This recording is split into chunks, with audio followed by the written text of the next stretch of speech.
청남 권영한의 이야기.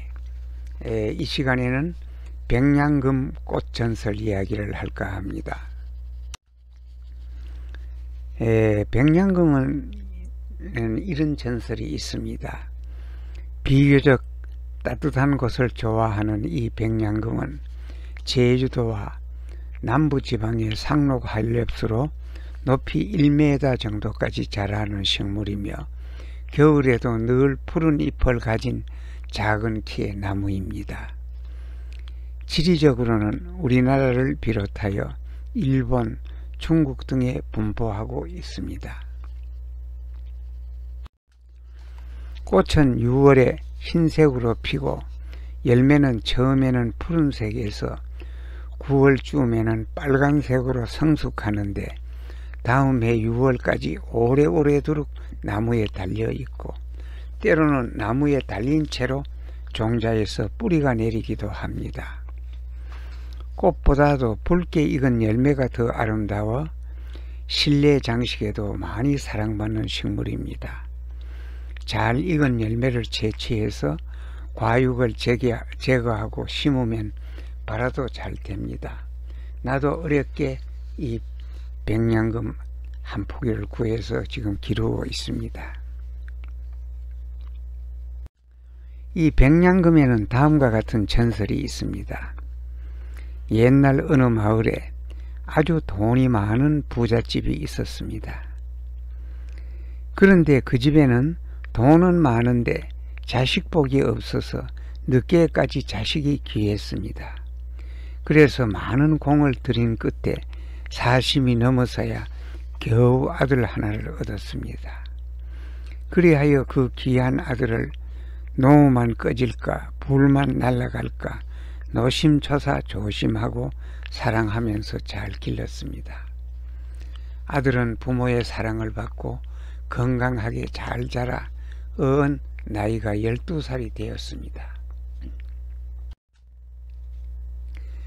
그러자 부모는 그에게 글 공부를 시키기 위해 집안 가장 좋은 곳에 터를 닦아 별당을 짓고 거기 기거하게 하였으며 공부를 하게 했습니다.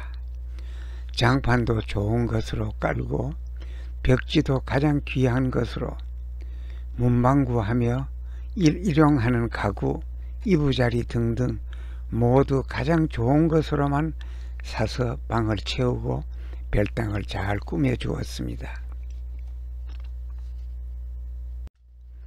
그리하여 아들도 너무 좋아하며 그 별당에서 기거하면서 공부를 하였는데 이상하게도 그 별당에 들어간 이후부터 늘 머리가 아프고 구토가 나기 시작했습니다.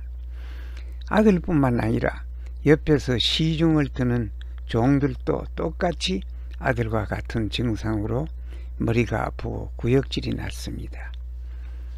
주인은 아무리 생각해도 그 이유를 알 수가 없어서 고민하던 중 마치 태백산에 산다는 한 스님이 시주를 하러 왔습니다. 그래서 시주를 많이 하고 주인 영감은 스님에게 그런 사정을 물어보았더니 한참을 생각하던 그 스님은 별당에 백냥금이라는 나무를 구해서 길러보면 알 수가 있을 것이라고만 하고 떠나가 버렸습니다. 주인은 사람을 풀어 백냥금을 구해 그 별당에 길렀더니 과연 지금까지 일어났던 모든 증상이 사라지고 아들은 더욱 열심히 공부를 해서 그 뒤 과거에도 급제해서 가문을 일으킨 중요한 인물이 되었다고 합니다. 그 뒤에 알려진 사실이지만은 백냥금은 새집을 지으면서 사용한 마감재와 건축자재 또한 새 가구 등에서 유해물질이 배출되어 인체에 심각한 영향을 주는 수가 있습니다. 그런데 백냥금은 그런 유해물질을 흡수해서 그 해독을 막아주는 식물이라는 것이 알려졌습니다.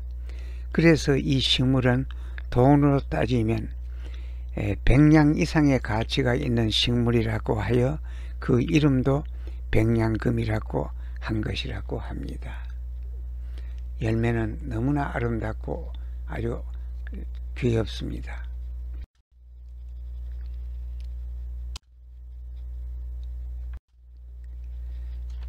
경청해 주셔서 감사합니다. 이 시간에는 백냥금 이야기를 하였습니다.